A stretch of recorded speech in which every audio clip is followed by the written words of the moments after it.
Shaka huyo ni Clement Masombo. Asante sana mtazamaji. Katika pumzi hiyo ni kwamba visa vya unyanyasaji wa kijinsia na haswa dhidi ya wanawake na wasichana katika kaunti ya Isiolo vimeonekana kupungua ama vimeripotiwa kupungua kwa kiwango kikubwa kwa miaka iliyopita, huku serikali na mashirika yasiyo ya kiserikali yakianzisha kampeni kali dhidi ya aina mbalimbali za visa hivyo. Afua ambazo zimepongezwa na wananchi waliofanikishwa ama waliofanikiwa.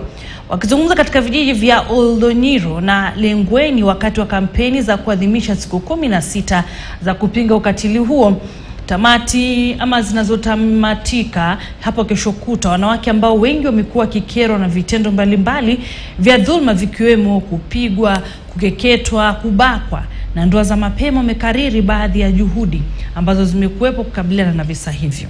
Napatikana wakati msichana anatahiri, hapo ndo alielewa kwamba kumbe kuna madhara ambayo inasababisha.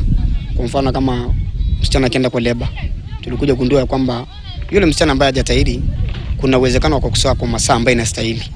Lakini huyu ametahiri, kuna masaa ambayo atapoteza hapo kwa sababu ya ugumu kwa kusaa. Kudari ni FGM tumestop. Kwa sababu ya kimila hii masomo yalikuwa saidi. World Vision na wengine ambayo wametusaidia, especially SCF imeingia baka mashinani kuhamasisha watu mambo ya dhuluma, kupeleka outreach huko nje, wakati ya kiangazi wamepatia wananchi pellets na mambo ya na cash transfer kulingana na wale watoto ambaye wako na shida ya kutawakiwa mlo.